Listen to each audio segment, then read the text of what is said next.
الحمد لله نحمده ونستعينه ونستغفره ونعوذ بالله من شرور أنفسنا ومن سيئات أعمالنا من يهده الله فلا مضل له ومن يضلل فلا هادي له وأشهد أن لا إله إلا الله وحده لا شريك له وأشهد أن محمدًا عبده ورسوله أما بعد فإن خير الحديث كتاب الله وخير الهدي هدي محمد صلى الله عليه وسلم وشر الأمور محدثاتها وكل محدثة بدعة وكل بدعة ضلالة وكل ضلالة في النار رب اشرح لي صدري ويسر لي أمري واحلل عقدة من لساني يفقهوا قولي اللهم انفعنا بما علمتنا وعلمنا ما ينفعنا وزدنا علما رب اوزعني ان اشكر نعمتك التي انعمت علي وعلى والدي وان اعمل صالحا ترضاه واصلح لي في ذريتي إني تبت إليك وإني من المسلمين أعوذ بالله السميع العليم من الشيطان الرجيم بسم الله الرحمن الرحيم والعصر إن الإنسان لفي خسر إلا الذين آمنوا وعملوا الصالحات وتواصوا بالحق وتواصوا بالصبر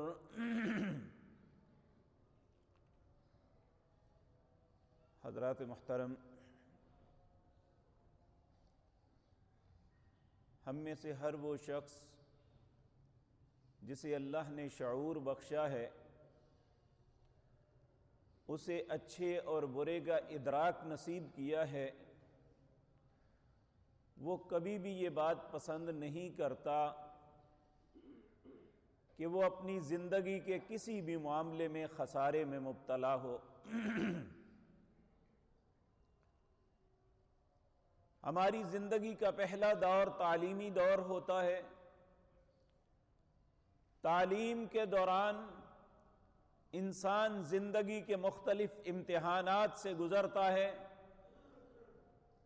اگر وہ فیل ہونے کے بجائے اس کے نمبر کچھ کم بھی آ جائیں تو اس کا غم جو ہے بہت زیادہ بڑھ جاتا ہے کہ ایسا کیوں ہوا۔ وہ اپنے آپ کو بہتر کرنے کے لیے محنت مشقت کرتا ہے۔ اگر کوئی بچہ ایسا نہیں کرتا تو ہم اسے بے وقوف اور ایسے خطابات دیتے ہیں کہ تمہیں اپنا احساس ہی نہیں کہ تم نقصان کی طرف جا رہے ہو۔ وہ بے شک کہتا رہے کہ میں نے پاس مارکس تو لے لیے، آپ مجھے کس طرح کہہ سکتے ہیں؟ تو آپ کہتے ہیں نہیں، ہمیں یہ منظور نہیں ہے کہ تم برابر پہ چلو۔ ہماری تمنا یہ ہے، ہمارے دل کی خواہش اور ہماری خوشی اس میں ہے کہ تم بہتر سے بہتر پوزیشن لو ہر دفعہ۔ اسی طرح ہم زندگی کے کاروبار میں داخل ہوتے ہیں، وہاں بھی ہماری کیفیت یہ ہے کہ ہر دن کا ایک روزنامچہ بنتا ہے، اس میں اخراجات لکھے جاتے ہیں، خرچ اور اس کی آمدن لکھی جاتی ہے، اور روزانہ ان کا تناسب دیکھا جاتا ہے کہ میرے اخراجات کتنے ہیں اور میری آمدن کیا ہے۔ اگر کسی وقت اخراجات بڑھ جاتے ہیں تو انسان غمزدہ ہو جاتا ہے کہ آج میرا دن نقصان میں چلا گیا، آنے والے دن میں وہ تیاری کرتا ہے کہ میں اس نقصان سے بچنے کا کوئی نہ کوئی رستہ، کوئی سبیل تیار کروں، اور اس جد و جہد و کوشش میں اللہ اسے ترقی کی منازل اور بے شمار نعمتوں سے نوازتا ہے۔ یہ ایک فطرت ہے کہ انسان ایسا سوچتا ہے، کرتا ہے، اور اس کا پھل بھی اللہ دیتا ہے۔ لیکن یہ ایک حقیقت ہے جس سے میں یا آپ انکار نہیں کر سکتے۔ ہم اپنے تعلیمی معاملات کے خسارے کو برداشت نہیں کرتے، ہم اپنے کاروباری خسارے کو برداشت نہیں کرتے، ہم اپنے دنیاوی معاملات میں کسی خسارے کو قریب بھی پھٹکنے پہ غمزدہ ہو جاتے ہیں۔ لیکن یہ ایک حقیقت ہے کہ دین کے خسارے کو کبھی خسارہ تصور بھی نہیں کیا۔ حالانکہ دنیا کے خسارے، اس میں پھر بھی نکلنے کا کوئی نہ کوئی رستہ موجود ہے، لیکن یہ زندگی کی گھڑی جب یہ ختم ہو گئی، انسان موت سے ہمکنار ہو گیا، اگر اس نے اپنے خسارے کے متعلق کچھ نہ کیا تو یقین جانیے پھر اس کے بعد اس کے لیے خیر کا کوئی رستہ نہیں ہے۔ جبکہ انسان اپنی زندگی میں اگر ایک شخص کرائسس میں زندگی گزارتا ہے تو اس کی اولادیں محنت کرتی ہیں، دن بدل جاتے ہیں، لیکن یہ آخرت کا معاملہ ایسا ہے جو خالص ہماری ذات کے گرد گھومتا ہے۔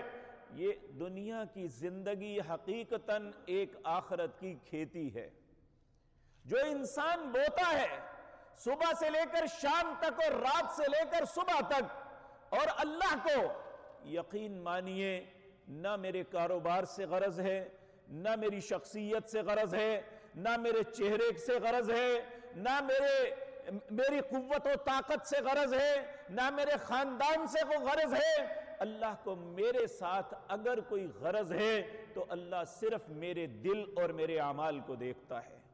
پیارے نبی جناب محمد الرسول اللہ صلی اللہ علیہ وسلم نے ارشاد فرمایا، ان اللہ لا ينظر الى صورکم واجسادکم۔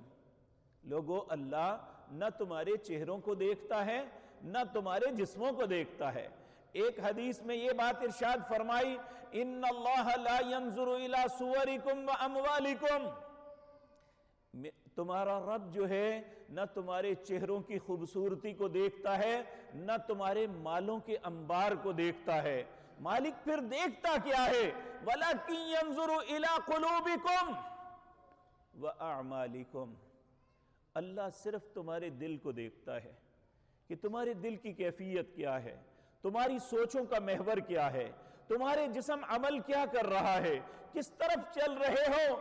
اور نبی مکرم جناب محمد الرسول اللہ صلی اللہ علیہ وسلم اپنی دعاؤں میں کثرت کے ساتھ اس دعا کو مانگا کرتے تھے، وَلَا تَجْعَلْ مُصِيبَتَنَا فِي دِينِنَا۔ اے اللہ میرے دین کے معاملے میں مجھے کسی مصیبت میں مبتلا نہ کر دینا۔ اے امت محمد الرسول اللہ صلی اللہ علیہ وسلم، آج میں اور آپ اپنے دین کے معاملے میں جس تنزلی کا شکار ہیں، جس مصیبت میں گرے ہوئے ہیں، شاید امت کبھی بھی 1400 سال میں اتنی مصیبت میں نہیں گری تھی۔ لوگ، ہر زمانے کے لوگ، اچھائیاں اور برائیاں موجود رہتی تھی، لیکن اپنے دین کے معاملے میں کبھی کوئی مسلمان کبھی شرمندہ نہیں ہوا تھا۔ آج ایک ایسا پرفتن دور ہے، وہ دین جس کے متعلق اللہ قرآن میں کئی مقام پہ فرماتے ہیں، هُوَ الَّذِي أَرْسَلَ رَسُولَهُ بِالْهُدَى وَدِينِ الْحَقِّ لِيُظْهِرَهُ عَلَى الدِّينِ كُلِّهِ وَلَوْ كَرِهَ الْكَافِرُونَ وَلَوْ كَرِهَ الْمُشْرِكُونَ۔ اے اللہ وہ ذات پاک ہے، هُوَ الَّذِي، اللہ وہ ذات پاک ہے، أَرْسَلَ رَسُولَهُ، جس نے تمہارے اندر اپنے رسول صلی اللہ علیہ وسلم کو بھیجا، وَدِينِ الْحَقِّ، اور دین حق تمہیں عطا کیا۔ کیوں دیا؟ لِيُظْهِرَهُ عَلَى الدِّينِ كُلِّهِ۔ دنیا میں جتنے بھی لوگ اپنے آپ کو کسی بھی دین کے ساتھ منسلک سمجھتے ہیں، تمہارا دین ان سب سے بہتر ہے، اور میں نے دین دیا ہی اس لیے ہے کہ اس دین کو سر بلند کرو۔ آج میں بحیثیت مسلمان اپنے دین کے معاملے میں شرمندگی کا شکار ہوں، اور یا کم از کم یہ ہے کہ میں اپنے دین کو اپنے سے لو لیول کے ساتھ ملانے پہ خوشی محسوس کرتا ہوں۔ کیوں؟ جس اللہ نے آپ کو خیر امت بنایا تھا، کہا تھا کنتم خیر امت، تم سب سے بہترین امت ہو، ہم بہتر بننے کے لیے تیار نہیں ہے۔ ہمیں یہ بات کہی گئی کہ تمہیں جو دین دیا گیا لِيُظْهِرَهُ عَلَى الدِّينِ كُلِّهِ، یہ دنیا کے سارے ادیان پہ غالب ہے۔ جو تمہیں خوبصورت رستہ دیا گیا، جو تمہیں طرز زندگی دی گئی، جو تمہیں باتیں بتلائی گئی، دنیا کے کسی دین میں ایسی باتیں موجود نہیں ہیں۔ اور میرے پیارے بھائیوں، نبی مکرم جناب محمد الرسول اللہ صلی اللہ علیہ وسلم نے اس دین کے متعلق کتنی ہی ایسی باتیں تھی جن کے متعلق یہ فرمایا کہ اللہ نے نہ تورات میں، نہ انجیل میں، نہ زبور میں، نہ دوسرے صحیفوں میں اللہ نے ایسی خوبصورت باتیں کسی امت کو نہیں عطا کی جو امت محمد الرسول اللہ کو عطا کی ہے۔ جب ہمیں اللہ نے ہم پہ اتنے احسانات کیے ہیں، کیا اس کا صلہ یہ ہے کہ ہم اسی کے دین کو ہم تنزلی کی طرف لے جائیں، ہم اسی کے دین کو ڈیگریڈ کریں، صرف دنیا کی اقوام کے سامنے اپنا سافٹ امیج بتلانے کے لیے؟ ہم سے زیادہ کون بے وقوف ہوگا کہ ہم خود اپنے خسارے کو ہر جگہ لکھ رہے ہیں، ہم اپنے لیے وہ رستہ انتخاب کر رہے ہیں کہ ہم سمجھتے ہیں کہ وہ فلاں افضل۔ کتنے ہی مسلمان ہیں جو اپنی مجلسوں میں یہ لفظ کہتے ہیں، ہم سے تو عیسائی بہتر، ہم سے تو یہودی بہتر، ہم سے تو ہندو بہتر۔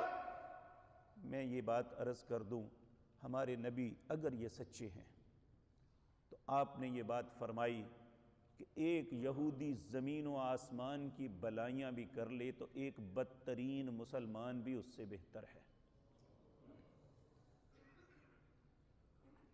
پھر جس اللہ نے ہمیں یہ عزت اور برتری دی، اور دیکھیں میری بات یہ یاد رکھیں، نبی کریم صلی اللہ علیہ وسلم نے فرمایا ہماری اور پہلی امتوں کا فرق یہ ہے کہ دنیا سارا وقت گزار گئی، جس طرح عصر کے بعد کا وقت ہوتا ہے تو تھوڑا سا وقت شام تک رہ جاتا ہے۔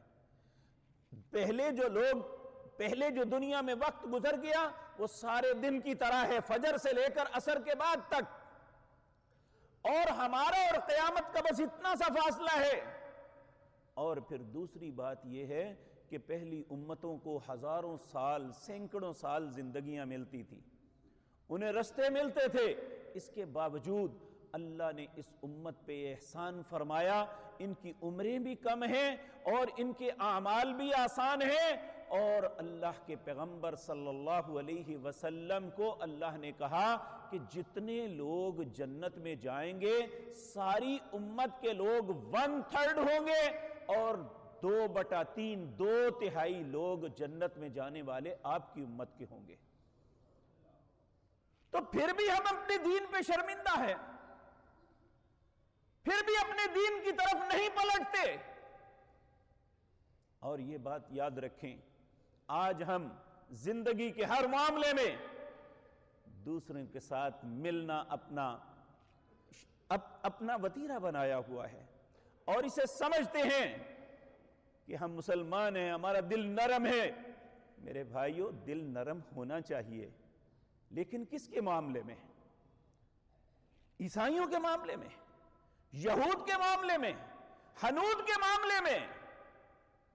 جبکہ اللہ رب العزت نے یہ بات قرآن میں فیصلے کے طور پہ لکھ دی تھی، وَلَن تَرْضَىٰ عَنْكَ الْيَهُودُ وَلَا النَّصَارَىٰ، تم جو مرضی کر لو، ان کی مجلسوں میں شریک ہو جاؤ، ان کے دنوں میں ان کے ساتھ ان کی سیلیبریشن میں شامل ہو جاؤ، انہیں مبارکبادیں دیتے رہو، ان کے گھروں میں ان کے معبد خانوں میں جا کے اپنے رب کو ناراض کرتے رہو، تم پہ راضی نہیں ہوں گے۔ وَلَن تَرْضَىٰ عَنْكَ الْيَهُودُ وَلَا النَّصَارَىٰ۔ بدقسمتی پہلے صرف ہمارے سیاسی زعماء جو ہے یہ کرتوتیں کرتے تھے، اب ہمارے علماء اور عوام الناس بھی اسے اپنا سافٹ امیج بیان دکھانے کے لیے یہ سب کچھ کرتے ہیں، جبکہ اللہ نے کہا وَلَن تَرْضَىٰ عَنْكَ الْيَهُودُ وَلَا النَّصَارَىٰ، تم پہ کبھی بھی نہ یہودی راضی ہوں گے نہ عیسائی راضی ہوں گے۔ کب راضی ہوں گے؟ حَتَّى تَتَّبِعَ مِلَّتَهُمْ، تم اپنی ملت یعنی محمد الرسول اللہ صلی اللہ علیہ وسلم کی رسالت کا انکار کرو اور ان کی ملت میں داخل ہو جاؤ تو تم پہ راضی ہے، وگرنہ نہیں، جو مرضی کر لو۔ تو جب انہوں نے راضی نہیں ہونا تو ہمیں ان کی رضا کی ضرورت کیا ہے؟ ایک حدیث ہے، نبی کریم صلی اللہ علیہ وسلم نے فرمایا جو شخص دنیا کو راضی کرنے کے لیے رب کو ناراض کرتا ہے، اللہ اس بندے کو دنیا کے حالات پہ چھوڑ دیتا ہے۔ اب دنیا والوں کی مرضی ہے کہ اس پہ راضی ہوں یا نہ ہوں، اور یہ انڈرسٹوڈ بات ہے کہ دنیا والے کبھی کسی پہ راضی نہیں ہوتے۔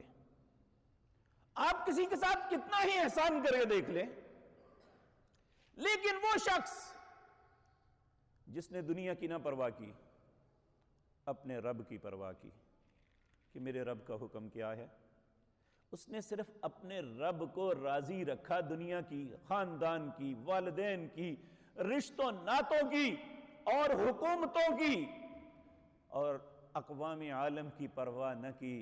اللہ کہتا ہے میں خود بھی اس پہ راضی ہو جاؤں گا اور دنیا کے دلوں کو بھی اس پہ راضی کر دوں گا۔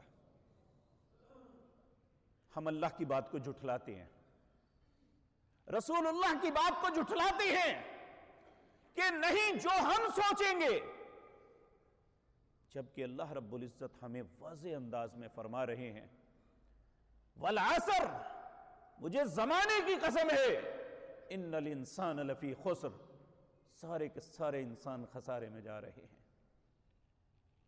ہم اپنے روزانہ کاروبار کا تو حساب روزنامچوں میں کرتے ہیں، ہم روزانہ کی بنیاد پہ کھاتے لکھتے ہیں اور اپنے کاروبار کی بہتری کے لیے جد و جہد اور کوشش اور سوچ رکھتے ہیں،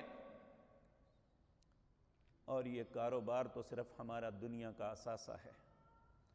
ادھر آنکھیں بند ہونی ہیں، اولاد نے کس طریقے سے تقسیم کرنا ہے ہم سوچ بھی نہیں سکتے، کہ وہ ہمارے ساتھ کیا کریں گے، ہمارے دوسرے بچوں کے ساتھ بڑے یا چھوٹے کیا کریں گے ہمیں کچھ پتا نہیں ہے، اور ہماری آنکھیں بند ہوتے ہی ہمارا یہ سارا سلسلہ ہم سے منقطع ہو جائے گا۔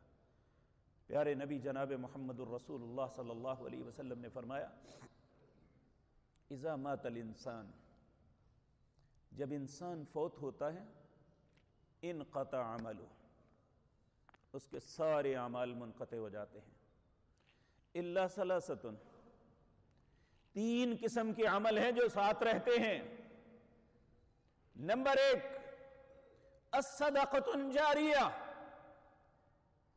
جو انسان اپنی زندگی میں ایسی نیکی اور بھلائی کے کام کر گیا جس سے لوگ مستفید ہوں، اسلام کا فائدہ ہو، اللہ کے دین کی سربلندی ہو، اللہ اور اس کے رسول کا کلمہ بلند ہو، الصدقۃ جاریہ۔ نمبر 2 جو اس کے لیے فائدہ مند ہے، ولد صالح یدعو لہ، اس کی نیک اولاد جو اس کے لیے دعا کرے۔ نیک اولاد کون ہوگی، دعا کون کرے گی؟ جس اولاد کی ہم اس دین پہ تربیت کریں گے۔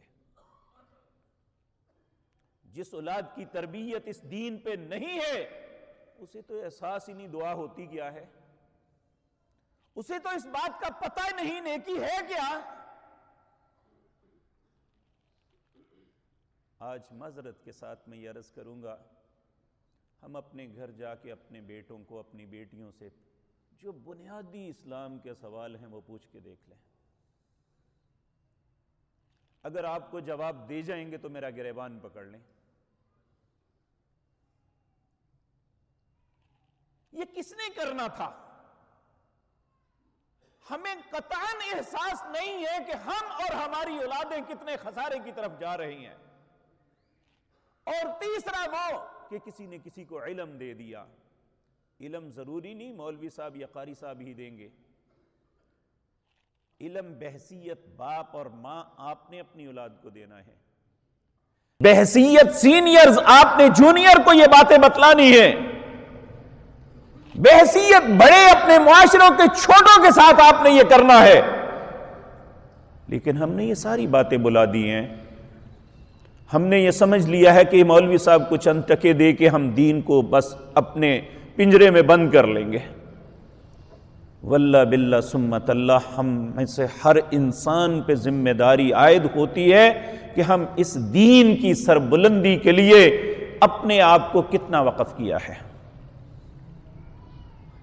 جبکہ حالت یہ ہے کہ ہم دوسروں کے دین کو پسند کر رہے ہیں، دوسروں کو اپنے سے بہتر سمجھ رہے ہیں، جبکہ ہمارے پیارے نبی جناب محمد الرسول اللہ صلی اللہ علیہ وسلم مکے کے اندر 13 سال تک انتہائی کرب اور سختی کی زندگی گزار رہے تھے۔ اسی اثناء میں دیکھیں آزمائش ایک دن کی بھی بڑی سخت ہوتی ہے، جب ہر آنے والا سال پہلے سے بھی سخت آتا ہو، یہاں تک کہ ایک ایسا وقت آیا کہ نبی کریم صلی اللہ علیہ وسلم اور ان کے چند ساتھیوں کو ایک شیب ابی طالب، ایک گھاٹی ہے جہاں آج حرم کے پاس بادشاہوں کا محل ہے، اس کے بالکل بیک پہ وہ گھاٹی ہے، پہلے یہاں بسیں کھڑی ہوتی تھی، اب یہ کچھ اور بنا رہے ہیں، بہرحال وہ ایک گھاٹی تھی پہاڑوں کے درمیان، اس کے اندر محصور کر دیا۔ پورے مکے میں کوئی دکاندار انہیں سودا نہیں دیتا تھا، کوئی شخص ان کے ساتھ کلام نہیں کرتا تھا، کوئی ان کے لیے کھانے کا بندوبست نہیں تھا، یہاں تک کہ ایسا رسول اللہ صلی اللہ علیہ وسلم اور آپ کے ساتھیوں پہ وقت آیا، کہتے ہیں کہ ہم جو مشک کا چمڑا ہوتا ہے اس چمڑے کو کاٹ کے اپنے دانتوں میں چبا کے کھاتے تھے، اتنی سختی آ گئی۔ درختوں کی چھال اتار کے اس چھال کو کھا کے اپنے پیٹ کی بھوک اپنی پوری کرتے تھے۔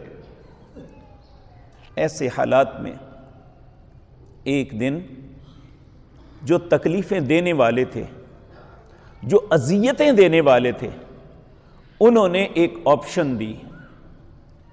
ابو طالب کے پاس آئے، کہنے لگے اے سردار، یہ کلیش بڑا لمبا ہو گیا ہے، تھک گئے ہیں، تکلیفیں دینے والے تھک گئے، جنہیں تکلیفیں دی جا رہی تھی وہ پوری استقامت کے ساتھ کھڑے تھے۔ کہا اپنے بھتیجے سے ایک بات کہیں کہ ہمارے ساتھ کمپرومائز کر لو۔ چونکہ ابو طالب مسلمان نہیں تھے، انہیں ان کی باتیں بڑی اچھی لگی، کہنے لگے کیا کمپرومائز کرنا چاہتے ہو؟ کہنے لگے اس طرح کرتے ہیں کہ 1 سال ہم ان کے خدا کی عبادت کر لیتے ہیں، 1 سال یہ ہمارے خدا کی جو ہمارے بت ہیں ان کے ساتھ کر لیں، درمیانہ رستہ نکال لیتے ہیں۔ اسی کا نام آج سافٹ امیج رکھا ہوا ہے، اور آج پڑھ کے بڑا افسوس، دل پہ ایسا چرکا لگا کہ یہ آنے والی حکومت نے اس ملک میں بڑا سافٹ امیج دیا ہے کہ ہمارے سپہ سالار صاحب یہ مسجد میں آنے کی توفیق انہیں نہیں ہے، یہ گرجا گھر میں چلے گئے ہیں۔ ہمارے وزیر اعظم کو عید پڑھنے کی توفیق نہیں ہے، یہ عیسائیوں کے ساتھ کھڑے ہو کے یہ مسلمانوں کا سافٹ امیج دے رہے ہیں۔ تو میرے عزیز بھائیوں، یہ کیا ہے؟ یہ ساری باتیں قوم کے اندر بھی اسی طرح آ رہی ہیں۔ ہمارا بچہ اسی رستے پہ چلا ہوا ہے۔ کتنے ہی مسلمان ہیں جنہوں نے 25 دسمبر پہ جا کے اپنے عیسائی دوست کے گھر میں کیک دیا کہ تم یہ جو خوشی منا رہے ہو اس کا یہ کیک لے لو۔ اللہ قرآن میں اس خوشی کو کیا کہتا ہے؟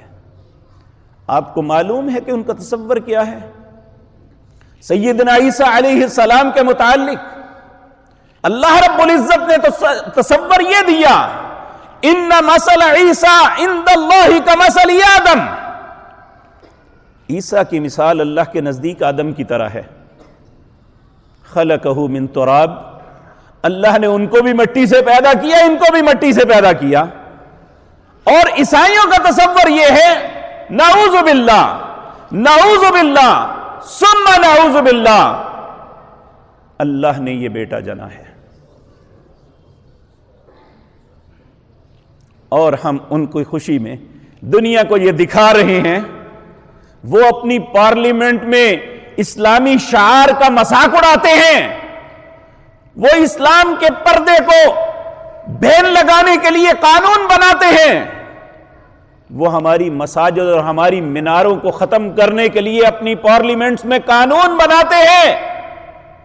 آج ہماری پارلیمنٹ میں وہ دیوس اور بے غیرت میں لوگ بیٹھے ہوئے ہیں جو ہمیں یہ رستہ دکھاتے ہیں کہ اللہ اور اس کے رسول کے رستے کو چھوڑو اور اس رستے پہ آ جاؤ، یہ شیطان کا رستہ ہے۔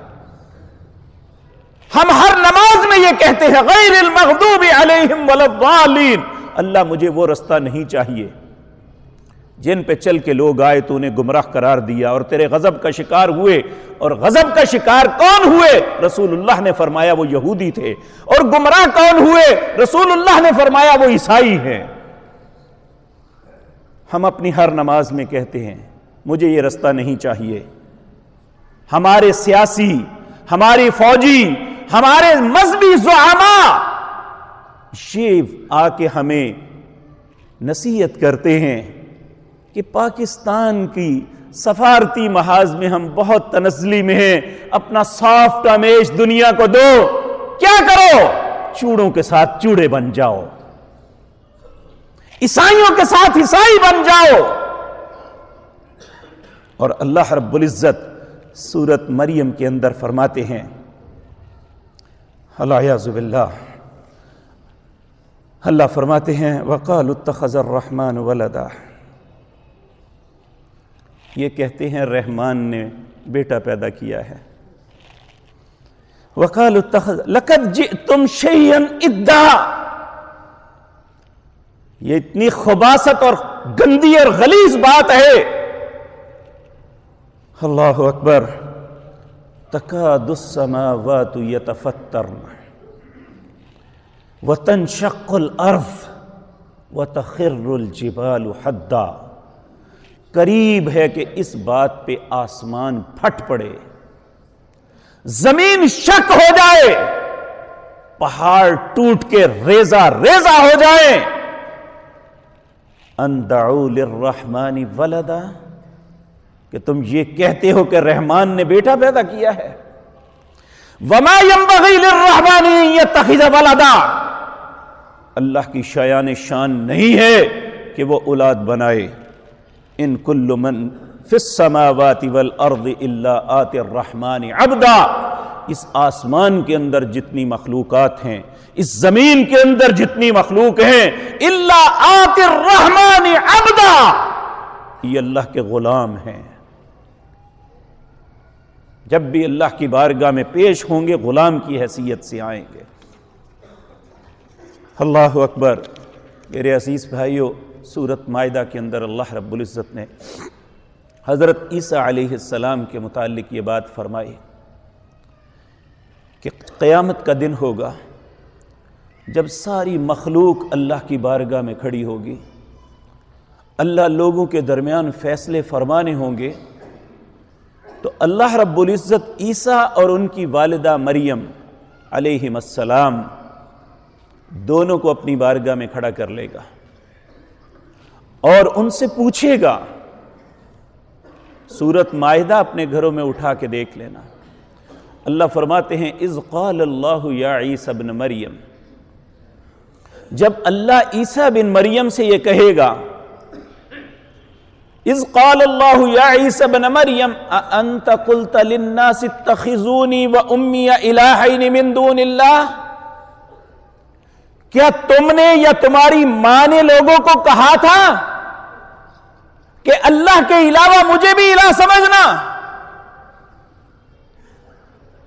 حضرت عیسیٰ علیہ السلام جواب دیں گے قال سبحانک، اے اللہ تو پاک ہے، قال سبحانک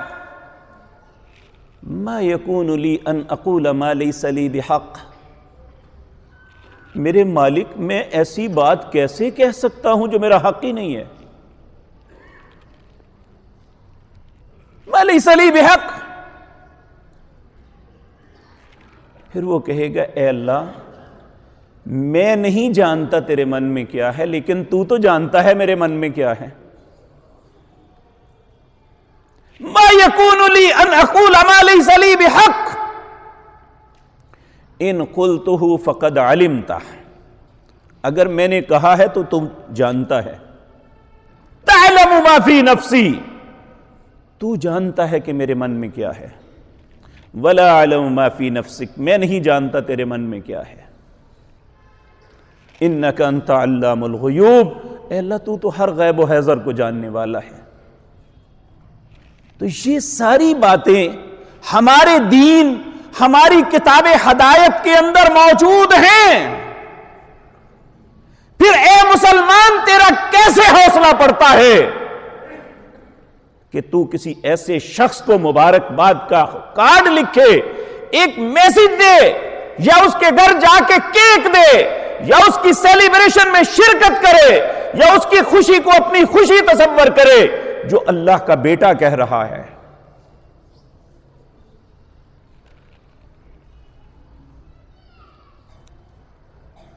اور پھر یہ بات بھی یاد رکھیں، 300 سال تک، 3 صدیوں تک عیسائیوں کے اندر بھی یہ خباثت نہیں تھی،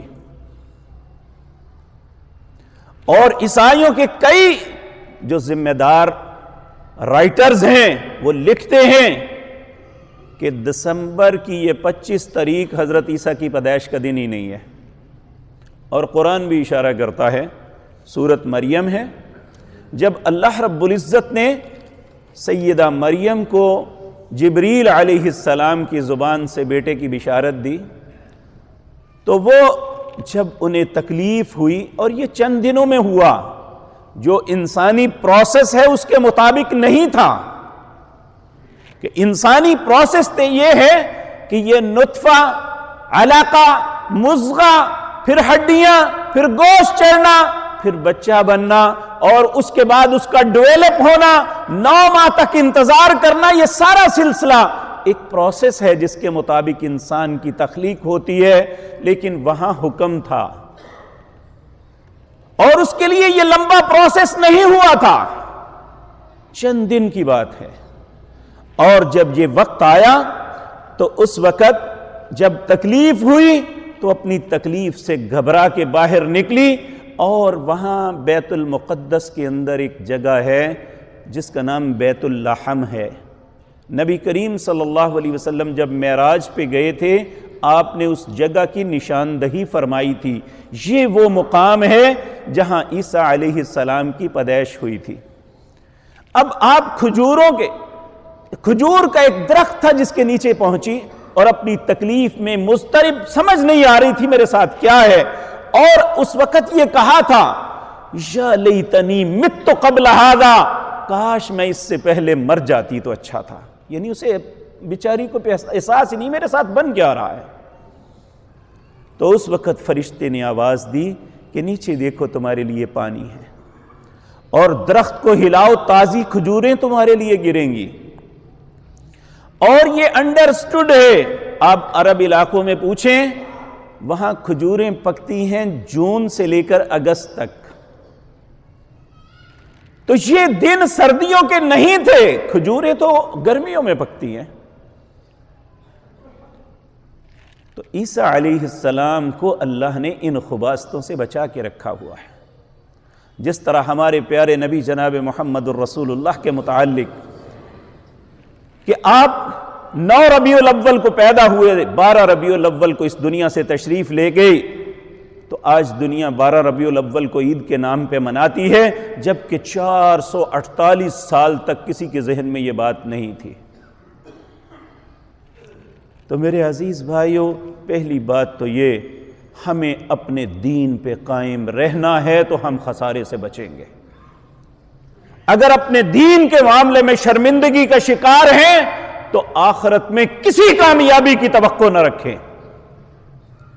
کیونکہ اللہ رب العزت کا نبی مکرم صلی اللہ علیہ وسلم کی بعثت کے بعد یہ اصول اور قانون ہے، وَمَن يَبْتَغِ غَيْرَ الْإِسْلَامِ دِينًا فَلَن يُقْبَلَ مِنْهُ۔ جب رسول اللہ صلی اللہ علیہ وسلم دنیا میں تشریف لے آئے، اس کے بعد دنیا میں اسلام کے علاوہ کسی دین میں بھلائی نہیں ہے۔ ہم اپنے دین کو چھوڑ کے دوسرے ادیان میں بھلائیاں تلاش کرتے ہیں، نہیں ملے گی۔ اگر اللہ سچے ہیں، اگر ان کی پاک کلام سچی ہے، اور ان کے پاک نبی سچے ہیں، تو پھر ہم غلط سمت جا رہے ہیں، ہمارا رستہ درست نہیں ہے، ہمیں واپس پلٹنا ہوگا۔ اس خسارے سے بچنے کے لیے واپس پلٹنا ہوگا، اور خسارے سے بچنے والوں کی سب سے بڑی نشانی یہ ہے کہ وَتَوَاصَوْا بِالْحَقِّ، کہ وہ حق کی وصیت کرتے ہیں۔ حق کی وصیت کیا ہے؟ حق کیا ہے؟ حق اللہ کی ذات ہے، حق اس کے رسول محمد الرسول اللہ ہے، حق کتاب ہدایت قرآن ہے، اس کے علاوہ کوئی حق نہیں ہے۔ پہلے انبیاء اپنے وقتوں میں حق تھے، جب رسول اللہ آگے تو اللہ نے تو پہلے ہی وعدہ لے لیا تھا۔ وَإِذْ أَخَذَ اللَّهُ مِيثَاقَ النَّبِيِّينَ لَمَا آتَيْتُكُم مِّن كِتَابٍ وَحِكْمَةٍ ثُمَّ جَاءَكُمْ رَسُولٌ مُصَدِّقٌ لِّمَا مَعَكُمْ لَتُؤْمِنُنَّ بِهِ وَلَتَنصُرُنَّهُ قَالَ أَأَقْرَرْتُمْ وَأَخَذْتُمْ عَلَىٰ ذَلِكُمْ إِصْرِي قَالُوا أَقْرَرْنَا قَالَ فَاشْهَدُوا وَأَنَا مَعَكُمْ مِنَ الشَّاهِدِينَ۔ اللہ نے نبیوں کو دنیا میں بھیجنے سے پہلے ان کی ارواح کو اکٹھا کیا اور ان سے ایک ایگریمنٹ کیا۔ وَإِذْ أَخَذَ اللَّهُ مِيثَاقَ النَّبِيِّينَ، اللہ کہتے ہیں میں نے نبیوں کے ساتھ ایک ایگریمنٹ کیا۔ ایگریمنٹ کیا تھا؟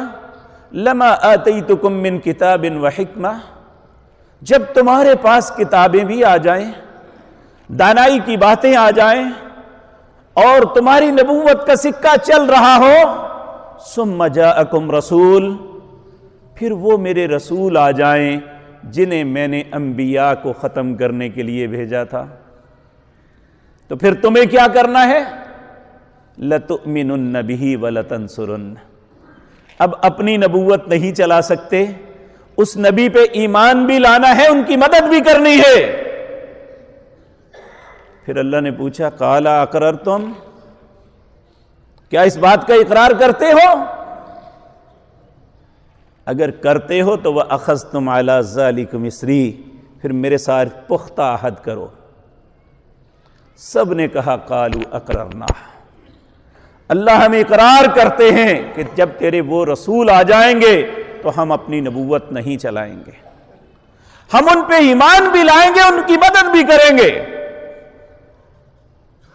قَالُوا أَقْرَرْنَا، پھر اللہ نے کہا قَالَ فَاشْهَدُوا، پھر تم بھی گواہ ہو جاؤ، وَأَنَا مَعَكُمْ مِنَ الشَّاهِدِينَ، اور میں بھی اس بات پہ گواہ ہوں کہ تم نے میرے ساتھ یہ ایگریمنٹ کیا تھا۔ اگر پہلے نبی خود بھی آ جائیں تو محمد الرسول اللہ کی اطاعت کے علاوہ کوئی رستہ نہیں ہے۔ تو اے امت محمد الرسول اللہ صلی اللہ علیہ وسلم، جنہیں اللہ نے سب سے عظیم فضیلت عطا کی ہے، نبی مکرم جیسا نبی عطا کیا ہے، ہم آپ کی رسالت کو چھوڑ کے دوسری جگہ پہ چھاؤں تلاش کرتے ہیں؟ ہم جیسا بے عقل کون ہوگا؟ اور میرے عزیز بھائیو، چند دن کے بعد اس سال کا سورج غروب ہو جائے گا، ایک نئے سال کا آغاز ہو جائے گا۔ ہم زندگی کے ہر معاملے میں سالانہ حساب کرتے ہیں، اپنے سالانہ رپورٹ سامنے لاتے ہیں کہ ہمارا سال کیسا رہا۔ اس میں نقصان رہا یا فائدہ رہا؟ تو میرے بھائیوں، کیا ہم اپنی زندگی کے اعمال کے معاملے میں دیکھیں گے کہ ہم نے کیا اس سال کیا؟ جبکہ 1 سال پورا ہماری زندگی کا اور کم ہو گیا، 1 سال تک موت کے قریب ہو گئے، کیا ہم حساب کرنے کے بغیر ہی ہم رات کو ناچ اور گانے کے ساتھ اپنے آپ کو مدہوش کر کے مختلف نشہ آور چیزوں کو لے کے باہر نکل کے ہلا گلا کر کے کہ اپنے رب کی رضا حاصل کر لیں گے؟ میرے عزیز بھائیوں، جس نبی کا میں اور آپ کلمہ پڑھتے ہیں، اس نبی کے دن کا اختتام کیسے ہوتا کہ آپ اپنے بستر پہ جاتے تو سب سے پہلے وضو کرتے کہ میں اگر اس رات اس دنیا سے کوچ کر جاؤں تو کم از کم پاکیزگی کی حالت میں تو اللہ کی بارگاہ میں جاؤں۔ کیا ہم میں سے کبھی کسی کی سوچ آئی ہے کہ کس وقت گھر سے نکل کے اچھے بلے جب لاشیں واپس آتی ہیں تو اس وقت کس کیفیت میں ہوتا ہے؟ کیا گاڑیوں کے ایکسیڈنٹ ہوتے ہیں، اندر بیٹھنے والے سارے کے سارے لوگ جو ہیں وہ اس دار فانی کو چھوڑ کے دار البقاء کی طرف چلے جاتے ہیں، ان کی روحیں پرواز کر جاتی ہیں اور سامنے سکرین پہ عورت ناچ رہی ہوتی ہے جو ہماری زندگی کی آخری بات سامنے تھی۔ ہماری آنکھیں وہ دیکھ رہی ہوتی ہیں، ہمارے کان ان مغنیات کے گانوں کو سن رہے ہوتے ہیں، اسی حالت میں کہ جبکہ رسول اللہ صلی اللہ علیہ وسلم رو رو کے اللہ سے التجا کرتے، اللہم احسن عاقبتنا فی الامور کلہا واجرنا من خزی الدنیا وعذاب الاخرہ، اے اللہ میرے انجام کو بہت اچھا کر دینا، اے اللہ میرے دنیا کی ذلت سے بھی بچانا، آخرت کے عذابوں سے بھی بچانا۔ میرے بھائیوں، کتنے لوگ ہیں جو رستوں میں قتل ہو جاتے ہیں اور بعد میں جب گریں کھلتی ہیں تو پتہ چلتا ہے یہ فلاں اڈے پہ جا کے بدکاری کر کے واپس آیا تھا یا جا کے بدکاری کر رہا تھا، جبکہ ہمارا قاعدہ قانون یہ ہے من آخر کلام لا الہ الا اللہ دخل الجنہ، جس بندے کی زبان پہ آخر پہ لا الہ الا اللہ جاری ہو جائے وہ جنت میں داخل ہو جائے۔ ہم تو اپنے بیمار ماں باپ کے پاس رونا شروع کر دیتے ہیں، کبھی خیال نہیں آیا کہ ہمارے نبی کی تلقین ہے لقنوا موتاکم لا الہ الا اللہ، جب کسی کو آخری سانسوں میں دیکھو اس کے پاس تلقین کرو لا الہ الا اللہ کی۔ زندگی کا کون سا مسئلہ ہے جو اسلام کے مطابق ہم کر رہے ہیں؟ یا ہمارے دل میں خواہش پیدا ہوئی ہے، ہم اللہ کی ہر بات پہ اس کی نافرمانی کر کے پھر بھی اپنے دل میں یہ فخر بسائے ہوئے ہیں کہ جنت ہمیں نہیں ملنی تو کس نے نہیں۔